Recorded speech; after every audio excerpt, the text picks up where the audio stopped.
We're right here at Calvary Chapel with Coach David. Coach David, can I ask you, how does it feel to be back at your alma mater coaching at Calvary Chapel? I mean, it actually feels really good.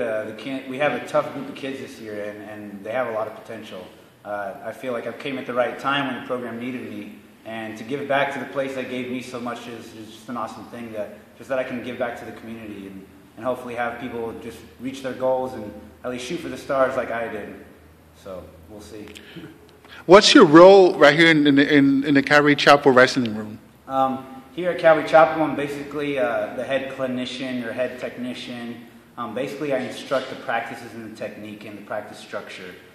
Some of the other coaches just help provide. Jay kind of is the overall manager, but I do most of the actual wrestling teaching and wrestling practice. So are we going to see you in any tournaments that Calvary Chapel go to, or are you just a coach right here in the wrestling room?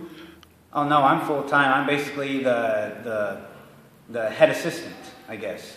So I'm kind of like second in line, I guess you would say. There's not really specific, but I run, I guess, next to Jake the most part of the show. So I'm going to be around, traveling with kids in the corner, yelling. I'll be all over the place with them. Can you let us know about any kids who you think are going to step it up a notch and be maybe state qualifier or state placer? I mean, to be honest, we have so many kids that I want to talk about, I don't even know which one to start with. I mean, we have our freshmen, we have our seniors. We have kids that are in the contention for state titles as freshmen. We got kids in contention for state titles as senior. And we got kids all in between. And we got lots of them. So there's a lot of kids. But Luke Troy's our freshman. Aaron Negretti's our returning state place senior. Peter Cunningham's another returning state qualifier. We're also looking for him to do well. We have a few transfer kids that we've been helping them and developing them and spending a lot of time with them. And they were already kind of state level. Some of them were masters or state level, and we're excited to see where they are this year as well. Can I ask you a couple of more questions? I do apologize for taking your time. I know you guys are right now running practice. How did it feel to be a four-time national qualifier, especially Division I? That was awesome, just starting all 4 years, because I didn't even start all 4 years in high school for my varsity squad. So even being ranked all 4 years in the top 20 was actually something that I was very proud of, because I started wrestling at the age of 14, and I really didn't know how far I was going to go. So just to be able to get where I got, and being named Freshman All-American my first year, it was pretty awesome. Even though I didn't actually All-American, I was named to the Freshman All-American team. And so it just gave me hope. It was awesome. I beat lots of good guys, lots of All-Americans, and a few national champions throughout my college career.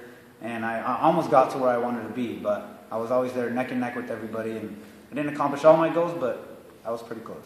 How was your experience coaching at West Virginia?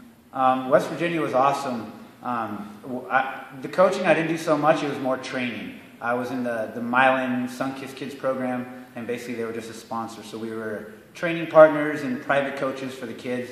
We didn't run too much of the actual Division I practice, but there was a few times where we just helped out. But it was just a good experience traveling with the guys, getting the awesome gear that you get every year, and just being able to live that lifestyle, kind of still stay in the college groove, and that's pretty awesome. Do you see yourself wrestling at Rio in 2016? To be honest, that's really up in the air. I mean, physically, my body's kind of up and down. I feel good. I feel bad.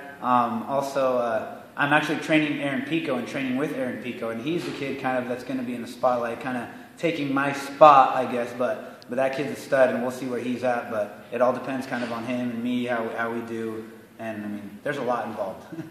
Does it feel good to see that a lot of Hispanic kids are taking a sport nowadays? Actually, it is awesome. I actually love the fact that there's a lot more Hispanic kids. And to be honest, being here in Santa Ana with a huge Hispanic population, I feel a lot of them almost being drawn to us when they see me coaching. I'm able to communicate well, and I'm brown. I still speak Spanish, and I'm just able to interact well with the kids, and it actually just makes a good kind of environment. So. Coach David, thank you so much for taking your time. I really appreciate it.